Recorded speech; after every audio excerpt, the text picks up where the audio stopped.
أعوذ بالله من الشيطان الرجيم بسم الله الرحمن الرحيم الحمد لله رب العالمين والصلاة والسلام على سيدنا محمد وعلى آله وصحبه أجمعين وبعد السلام عليكم ورحمة الله تعالى وبركاته. Mga kapatid ko sa Islam, purihin po natin ang Allah at dakilain at pasasalamatan ang isang Diyos na nag-isa, Diyos ng sanlibutan. At ang kapayapaan at pagpapala ni Allah ay mapasa kanyang huling propetang si Muhammad, sampu na ang kanyang mga kasama, mga pamilya at sa lahat ng mga taong patuloy na tumatahak sa kanilang landas. Kaya binabati po namin kayo ng pagbating Islam na ang kapayapaan at pagpapala ni Allah ay mapasa inyong lahat. Ngayon mga kapatid, ang ating pong tatalakayin ang panglimang paksa ng ating pagpapaliwanag. Ito po yung ang sifatul wudu. Papaano magsasagawa ng paghuhugas dito sa Islam bago pa man magsagawa ng pagdarasal. So pakinggan po ninyo ito at ito ay aking ipapaliwanag. Una ay bigkasin po natin dito sa ating puso lamang ang ating layunin na tayo ay magsasagawa ng wudu o paghuhugas dahil sa tayo ay magsasagawa ng sala. Yun po ang manguna.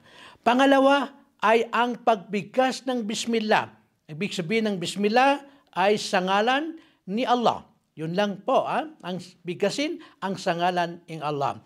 Pagkatapos naman ay ating huhugasan ang dalawa nating kamay mula dito sa ating mga daliri hanggang dito.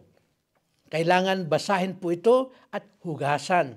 Una ang kanan at pangalawa ay ang kaliwa ng 3 beses At pagkatapos naman ay kukuha tayo ng tubig at ilagay natin dito. Ang kalahating tubig na yon ay ating isisingot sa ating ilong at yung kalahati naman ay ating imumugmog at hugasan natin ang buong mukha natin ng tubig. Isunod naman natin ang paghuhugas sa ating kanang kamay mula sa ating daliri hanggang dito sa siko ng ating kamay.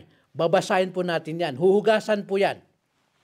At pagkatapos ay isusunod natin ang kaliwa. Ganoon din, mula rin sa daliri hanggang dito sa siko. At susunod naman doon ay hugasan o haplusan natin ng tubig ang ating ulo.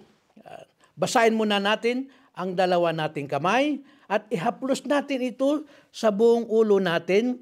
Kasabay na doon ang paghaplos ng tubig sa ating dalawang tainga ng isang ulit lang.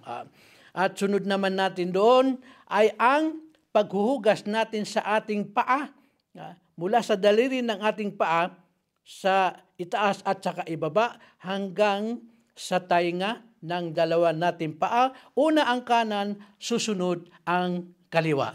Pagkatapos nito ay sunna ang bigkasin ang asyhadu an la ilaha illallah wa asyhadu anna abduhu wa rasuluh, asyhadu an la ilaha illallah wahdahu la syarika lah wa asyhadu anna muhammadan abduhu wa rasuluh, Allahumma ja'alni minat tawwabina wa ja'alni minal mutatahhirin.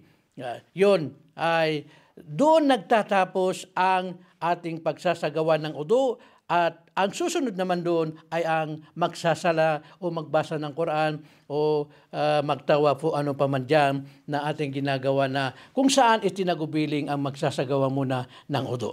So hanggang dito na lamang po at maraming salamat sa inyong panunood at abangan ang susunod nating paksa inshallah. At ako'y samantalang magpaalam na ng Assalamualaikum warahmatullahi ta'ala wabarakatuh.